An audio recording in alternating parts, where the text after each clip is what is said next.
Welcome to the first episode of Washington Talk in 2019. I'm Eun-jung Cho.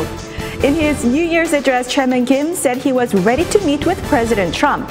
But when it comes to specific denuclearization steps, Chairman Kim echoed his previous comments. Were there signs in this speech that he is serious about denuclearization?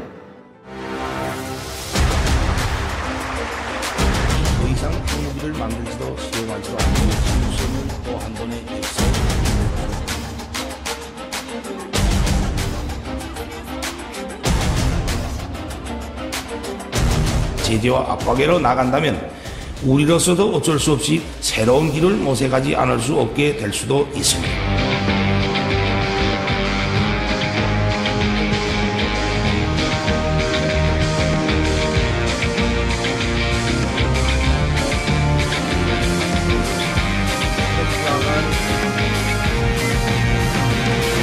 So I look forward to our meeting with Chairman Kim. We'll set that up. We'll be setting it up in the not too distant future.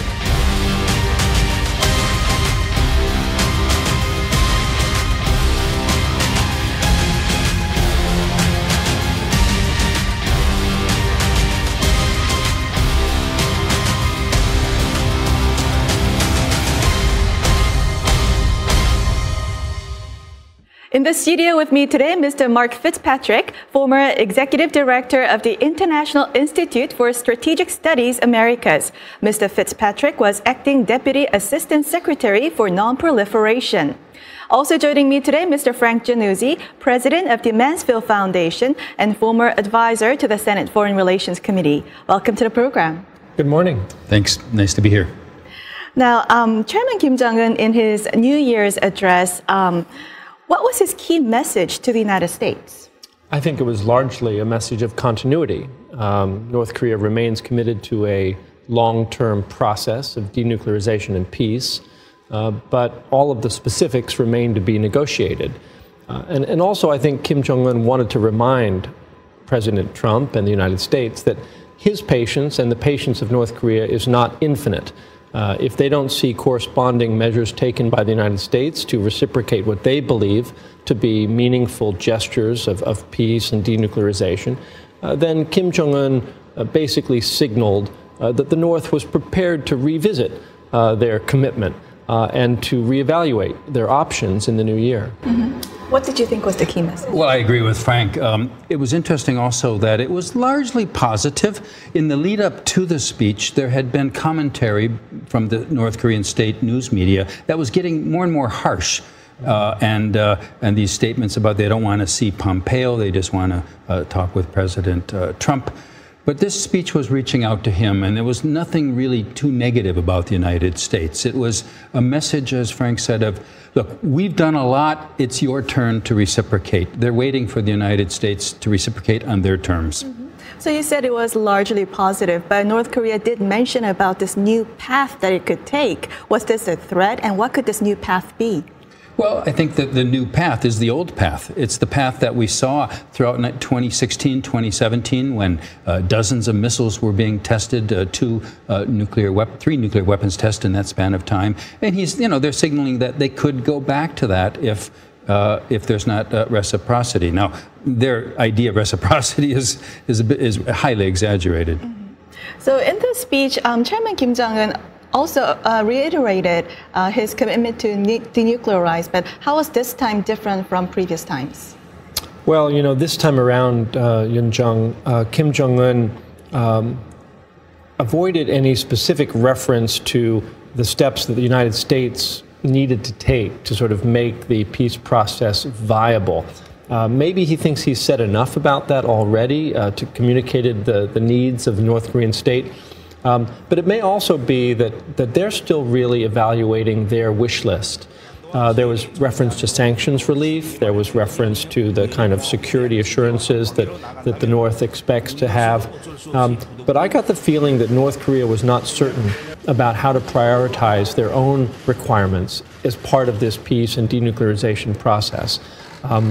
In particular, I found the references to the economic future of North Korea interesting, because I think that North Korea continues to want to pivot away from a priority on their military development toward economic growth.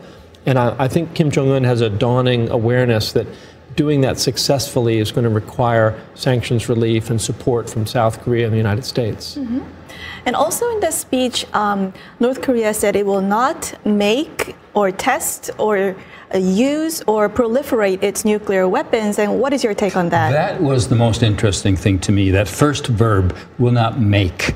The rest of it about not using, testing, proliferating, they had said before, specifically last April. But not making is something they hadn't said before. And it's directly opposite to what he had said in last year's New Year's speech when he talked about mass production of nuclear weapons. Now, not making them. And then he put it in the past tense as well. He said, we have declared. I never saw any place that he had previously declared. What exactly it means, nobody knows. To make, does it mean to develop new kinds of weapons? Does it mean no new fissile material at Yongbyon or some other place? There's a lot to be explored here. I think Mark's picked up on a point that many analysts have missed.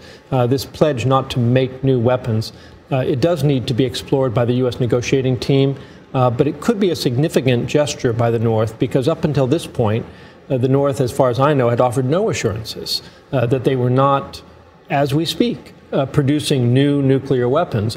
So if, in fact, the North has suspended the production of nuclear weapons, that's a meaningful step. Talking about the steps, North Korea didn't come up with any new steps, any specific new steps. So is Kim Jong-un saving this for another summit with President Trump, or is he setting the grounds for a very protracted process? Well, it's always a bad idea to negotiate with yourself, and I think that North Korea doesn't want to make any concessions up front before they sit down with President Trump, possibly on a second summit, or sit down with Steve Biegun at a working level. So I think they're just keeping their cards very close to their chest right now. They don't want to give away any concessions in advance of the next round of talks. And in the speech, Kim Jong-un said it'll be a denuclearization of the Korean peninsula. So what does this mean? Does this mean North Korea wants to remove the nuclear umbrella over South Korea? Well, denuclearization of the Korean peninsula is, of course, North Korea's tried and true phrase. They use it all the time. It always means not just their nukes, but primarily nuclear weapons, which they claim are stored in South Korea. They haven't been there since 1991. And more recently, they've been talking about nuclear threats emanating from nearby areas, which could mean anything. It could mean missiles in Guam. It could mean ICBMs launched from the United States. But one thing about this, the Korean peninsula phraseology connected with denuclearization, in the English version that the North Koreans released, it didn't actually say that phrase. They didn't tie denuclearization to the Korean peninsula. They stopped and put a period after denuclearization. So that's something that our colleague Bob Carlin picked up on in a commentary this morning in 38 North. Now, Secretary Pompeo said that President Trump will meet with Chairman Kim in the next short period of time. Do you expect the summit to be held in January or February, as President Trump previously said? Well, the indications I'm getting by talking to U.S. officials as well as South Korean officials is that they believe a summit in January is very unlikely. I think a summit in February is possible, but frankly, I think even that may be overly optimistic. This next summit really needs to produce, in my view, some concrete results. And for that to happen, there have to be some preparatory talks because Donald Trump is not going to negotiate specific denuclearization steps with Chairman Kim. So I'll be more able to give you an assessment of the timeline once we see that first round of meaningful working level talks. And frankly, I don't expect that to happen until February.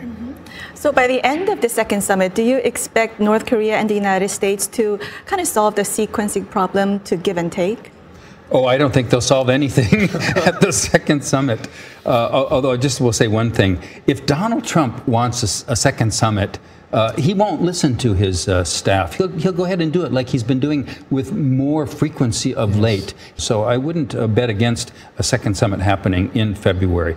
The results of it, it'll be a vague outcome, like the Singapore summit, and both sides will read into it what they want. Will they solve the sequencing? Donald Trump may give away the store, and it's really unpredictable what will come out of it. Now, Kim Jong-un demanded the resumption of the Kaesong Industrial Complex and also tours to Mount Kumgang. It seems like Chairman Kim is adding more and more of his demands. So what is his strategy? Well, I think, Yoon Jung, that Chairman Kim really wants to be able to show some tangible benefits to his own people, especially the elite in Pyongyang. So I think it's part of this peace initiative was undertaken by Chairman Kim and President Moon to deliver real benefits to the people on both sides of the 38th parallel. So I think that Chairman Kim wants the sanctions relief, Kumgang Mountain, Kaesong Industrial Complex, because he wants to be able to start showing some of the fruit of peace to his own people. Mm-hmm. And what Chairman Kim also asked for is to stop military exercises between the United States and South Korea and not bring in any military equipment into South Korea, some strategic assets. Why is he making this demand now when the military exercises have already stopped? Well, the exercises have only been suspended, of course, and there had been some question about whether the winter exercises would also be suspended, as the last summer's exercises were. And as for the strategic equipment, he's not demanding that all U.S. Supplied military hardware be cut off. He's talking about strategic assets, and they've said that before. Strategic assets usually means the aircraft that are nuclear capable, like the B-52s and the stealth bombers, and then any submarines that might be nuclear capable, which don't call in South Korea anyway. So I don't think this is a new demand. It's something that they've said before. Mm-hmm. So how should South Korea respond to North Korea's such requests? I think the key point for South Korea is that matters related to the alliance with the United States really belong in the bilateral South Korea-U.S. channel. And South Korea should not negotiate with North Korea the terms of U.S. exercises or force posture on the peninsula. It's really inappropriate for North Korea to expect that. That doesn't stop them from asking, but it should stop South Korea from answering. So from this latest New Year's address, we don't see any tangible signs that North Korea is really sincere about denuclearization. So going forward, how should the United States strategize? Well, I think it's really important to probe what does North Korea mean by not making nuclear weapons. That's a very significant verb, and it's so ambiguous. You know, North Korea had earlier said that they would be willing to permanently shutter the Yongbyon nuclear complex. So that would mean no more production of plutonium, no more reprocessing of plutonium, no more uranium enrichment at Yongbyon. Those would be very significant. And if that's what he means by not making any more nuclear weapons, that needs to be clarified. And then what would be the corresponding measures that are required? The United States, as you had referred to earlier, has had the sequencing issue that they want North Korea to do everything first, only after which sanctions relief would come. And if there's going to be real negotiations, there has to be some simultaneity. North Korea does something, the United States does something, a sort of a stage-by-stage approach, which was also something that North Korea has also been suggesting. And let me suggest, Yoon Jung, that I'm not sure we really should be trying to assess North Korea's sincerity. I'm not sure we'll ever get clarity on that point. I think what we can judge is their actions.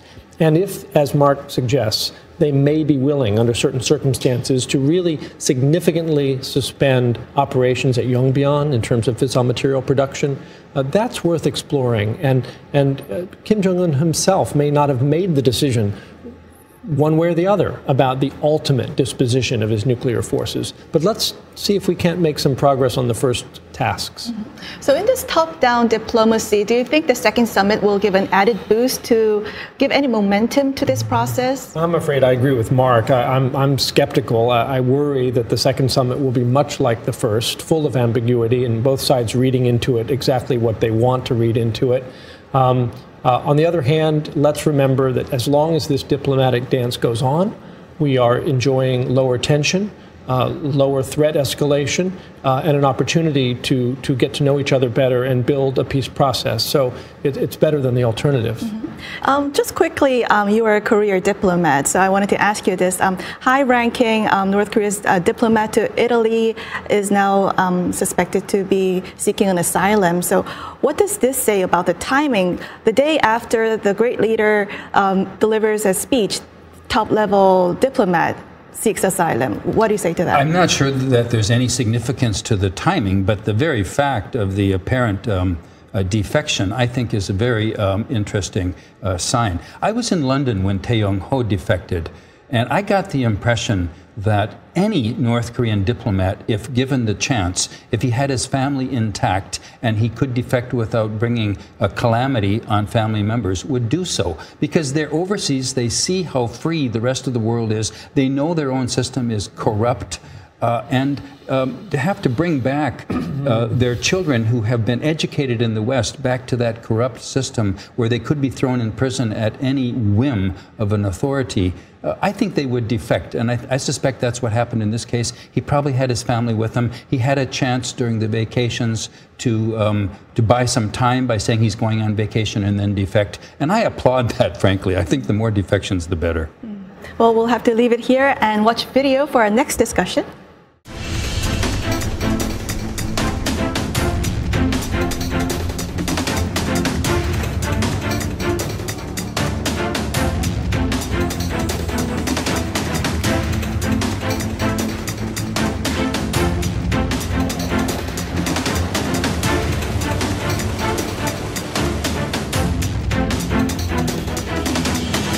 아무런 전제 조건이나 대가 없이 개성공업지구와 금강산 관광을 재개할 용의가 있습니다.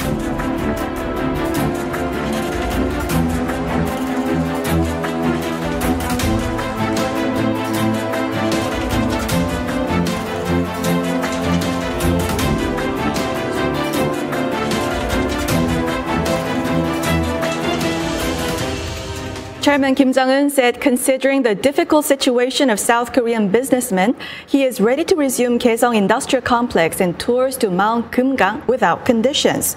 Now, why did he put it this way? Doesn't North Korea want this more than South Korea? Well, of course they do. And this is a question of North Korean pride. You know, when you go into the bazaar, you're supposed to haggle. But in this case, North Korea is essentially in the bazaar of sanctions and diplomatic rapprochement with South Korea. They want South Korea to be the one that is making the demands of the North, not the other way around. But in fact, what this signifies is North Korea's eagerness to see their economy revive, eagerness to get sanctions relief and to get investment and jobs and money for everything from luxury goods to other needs that the leadership has. And I think it's a really good sign. It's good that North Korea be focused on their economic performance, because as long as that is their priority, it suggests that the United States and the international community has leverage over them and can trade improved circumstances for their economic growth in exchange for the kind of security steps that we want them to take. And so I'll be more worried if I see signs that North Korea is uninterested in their economic performance. I think that would be a danger sign. And could I say, by focusing on the Kaesong Industrial Zone and the Kumgangsan, I think North Korea is also appealing to domestic opinion in South Korea, because many South Koreans want this resumed as well. And it's a point of contention between South Korea and the United States. Yes. South Korea can't do that unless they get an exemption from the UN sanctions, which the United States and other parties are not ready to give. But the more that North Korea can appeal to that South Korean sentiment, they're driving a wedge between the United States and South Korea. That's another long-term objective of Kim Jong-un. But tours to Mount Kumgang was stopped in 2008 as a South Korean tourist was shot, and Kaesong Industrial Complex stopped in 2016 because there were fears that the money was going into developing missile and nuclear programs. So shouldn't North Korea rectify its wrongdoings first? Well, they should, but they're not going to, at least not overtly. I think it's possible that quietly, north-south, there may be certain assurances that the North can provide. For instance, on the safety of anyone traveling to Mount Kumgang. South Korea is not going to want to resume such activities with or without sanctions waivers until they can be confident that South Korean citizens are going to be safe in North Korea. And so I think the North is going to have to provide some kind of quiet assurances, but for them to do so publicly or to apologize publicly, I think that's a bridge too far. So how much of these two projects are impacted by the UN and US sanctions? Well, they're totally impacted, really. The most that President Moon Jae-in can do is to lay out the potential for resuming them, to kind of show that there's a real potential here as an incentive to North Korea to take some steps toward denuclearization that would then allow the UN Security Council to say, okay, then we'll let you to go forward with this. My fear is that South Korea, if they the domestic opinion were to get so great that they want to do this, they would say, well, it doesn't, UN sanctions don't really apply to us because we're a part of a unified Korea, and sanctions apply to international trade. This isn't international trade. They could try to come up with some legal loophole, which would be, in my view, a huge violation and a huge problem for U.S.-South Korea relations. So if that happens, do you expect another round of disconnect between Washington and Seoul in 2019? If that happens, if the South in fact pushes ahead with projects like Kaesong, absent significant steps by the North on denuclearization, then yes, that's going to open up quite a large gulf between Washington and Seoul. I don't think it will happen. I think the coordination process between Washington and Seoul is pretty strong. I think that Steve Biegun has been traveling over there a lot. Mark Lambert, the Korea desk officer at the State Department, has been traveling regularly. And I think that the higher level, Pompeo and even Trump, Moon Jae-in, there's a lot of coordination going on. So I think the South will stay in its lane, but those pressures are going to build. Frank is right. The coordination has been very close, and Moon Jae-in is not foolish. He knows the importance of the U.S. strategic alliance, and at the working level, they all know it. There's a wild card here, though, that I worry about, and it's the negotiations over the cost of supporting U.S. troops in South Korea, which were supposed to have been completed by December 31st, and they weren't. The two sides were very far apart. And, President Trump is disinclined to keep those troops there anyway. He'd like to pull them out. And I would not discount the possibility of him doing so. That kind of a wild card, an abrupt change in the military relationship, would affect other things. And maybe it would give Moon Jae-in reason to say, well, if Trump was unilateral there, we can be unilateral in making going to reopen Kaesong. Mark raises a really critical point that we should keep in mind for the entirety of this year ahead, Yoon Jung, which is that with Donald Trump in the White House, I don't think any of us can have confidence that we know the path that the United States is on. Trump has shown with Syria and Afghanistan policy that he's prepared to make radical changes unilaterally in U.S. security force postures. And the same could be true on the Korean Peninsula. So, I think we need to buckle up because President Trump is capable of moving radically in the new year. But there's a National Security Advisor and Secretary of State and Secretary of Defense, and I think President Trump will listen to his advisors and chart his way forward, and we'll leave it here and move on to our next segment. Now time for the photo moment, time to look at an interesting North Korea picture. Today we have a picture, Chairman Kim bringing a new look to his New Year's address. He ditched a podium and sat on a leather chair in a study. Some analysts say this reminded them of a fireside chat. Some point to the possibility that his health may have prevented him from standing for a long time.